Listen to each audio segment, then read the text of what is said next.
Hello and welcome to the PipelineCheck webinar on sales forecasting.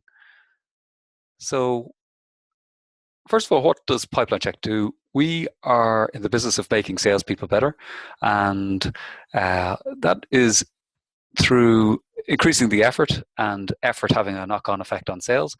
But the way we like to increase effort is to make sure that the right deals are being worked and that the effort is going in to maximum effect with the right resources behind it on the opportunities that matter. So how do we make salespeople better? We've identified one of the problems with being effective as a salesperson is not forecasting accurately, and that has a lot of effects on the business, but very often it is a hidden problem, and it can be hidden in a number of ways. But if we look at it from an organizational point of view, but this could apply at a regional level or at a manager level or at an individual rep level. And that blue line represents the forecast number for a given period. And when the period unfolds, there are very different results for different deals and different reps and different regions. And they are represented by the green and red bars there in terms of overachieving and underachieving based on the forecast number. But you can see the average is still very much what the forecast number for the quarter was. And if we look at it again, period 2, similar number in terms of the average being what we forecast, but very different ways of getting there. And in the follow-on period, again, a very different picture of what deals, what people got us there, but all ending up around the blue line. And it's only when we look back at it in a systematic way that we can see there were huge differences in terms of how we hit that forecast number. So some massive over-forecasting in terms of expecting deals to be far higher than they were, and expecting some deals to be far lower than they were. So all the time we hit the forecast number, but we had some underlying forecasting problems. And does all of that matter? You bet. And the reason it matters is because you can only react as a rep or as an organization to what you can see coming. So overstating is one of the problems behind that, and overqualifying. And that is where maybe somebody is extremely conscientious about forecasting, and they look for the smallest possible deal that can be closed in the shortest amount of time, so that they can hit that deal and that forecast for that deal, but they're not actually making the most of the opportunities, and maybe they're qualifying out of too many opportunities and not seeing and not risking the potential that there might be to make the deal bigger. And understating opportunities then is a different problem, which can be deliberately understating or lacking confidence in the deals that a rep is working. So what are the causes for these problems? And very often it is driven by the performance to date versus the target and the expectations around that. So managers are human and have expectations, and that can color the forecasting as well. Manager has an expectation in terms of how they will do versus their target, and that is a percentage of their target that they're hoping to achieve. And that percentage that they expect is made up of what they've closed so far and what is forecast for the remainder of the year period. And that divided by the target is ultimately the percentage over or under target that the manager or rep expects to achieve.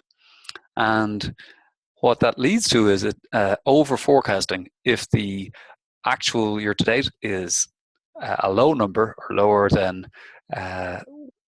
would be expected for the percentage that the manager or rep is hoping to achieve against target. And that leads to a big forecast number to meet the expectations of the organization. And the other side is where an organization is ahead of where it's expected to be, or a manager or rep, and that can lead to under forecasting so that expectations aren't increased for the sales organization. And another thing that can affect the forecasting behaviors is a focus on win rates. So to go into some of the detail behind that, win rates, if you look at that as a value of deals that have been closed versus the value of deals that have been created or qualified by the sales team, and that gives the percentage win rate by value.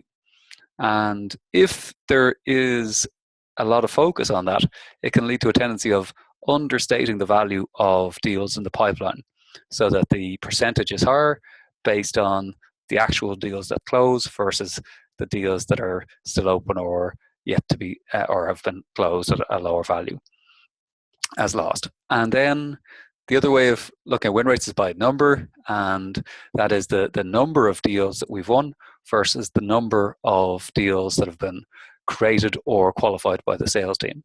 And where that is used to look at the win rates, there could be a tendency to not see as many of the opportunities that are out there. So either qualifying less or not identifying opportunities or creating them in the CRM system until they have got to a very advanced stage. And lastly, the overqualification problem is it won't affect the win rate, but it will. So a rep could have a high win rate by overqualifying, but what it means is the total value of deals they see is very low, and the total value of deals they close is very low. So again, that might not show up as a problem because the win rate looks okay.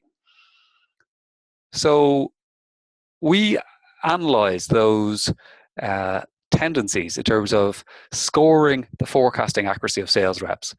And most organizations will look at the sales rep in terms of how they're doing against sales. So how many deals have they closed, what's the value of those deals, which is represented by the y-axis in this matrix.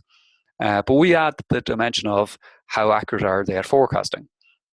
And we group the reps then based on that combination of how are they doing, but also how are they doing versus what they forecast they would do.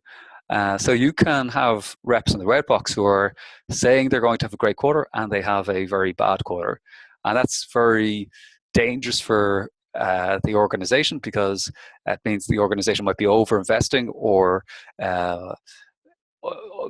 investing in the wrong markets, and it can cause problems with the sustainability of the organization if it's a long-term problem.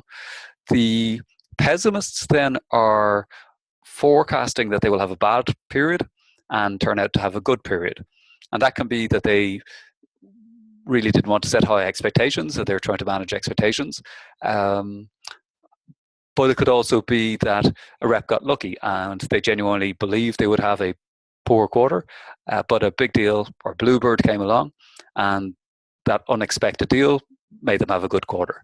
And that is obviously a problem in terms of being able to understand the quality of that sales rep, but also in terms of the organization not investing, or it's a case of deliberately understating the deals. The organization can't invest and can't grow as fast because it doesn't believe it is going to see a return from that investment. The overqualifiers there in the yellow box, they're predicting they'll have a bad quarter, and they do have a bad quarter, so they're conscientious at least, but they are underestimating the potential of the deals and therefore closing smaller deals than they might otherwise do if they had more ambition or more confidence in what they could do. But at least they are closing the deals that they say they will close, and there's a degree of being able to plan based on that.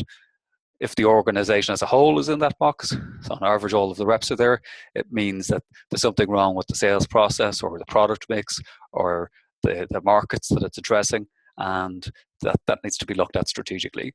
If it's individual reps, maybe it's a training issue for that individual rep, or maybe they can be supported by some of the people in the leader box as mentors because they are able to qualify, they're able to do discovery, but they're not maybe getting the bigger potential behind the initial deal. And the leaders then are the people who say they will have a great period and they turn out to have that period that they expected. And that's really the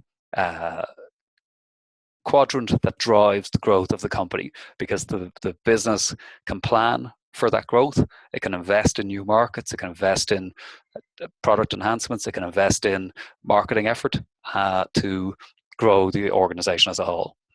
And by focusing on the forecasting accuracy and making that a priority for reps and teams and managers and regions and the whole organization, you start to see an increase in win rates and deal size, because people are working on the right opportunities. The resources are going to the right markets, the right deals, the right reps, the right teams, and the return is there from putting the effort into those ones.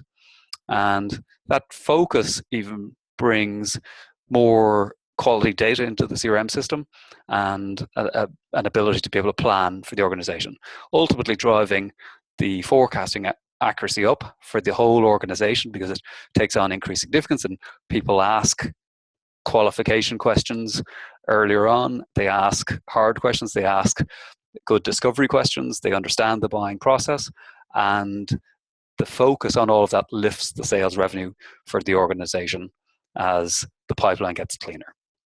So I hope that gives you some context for the forecasting application by PipelineCheck. And I'll give you a flavor for the application itself now in Salesforce.com.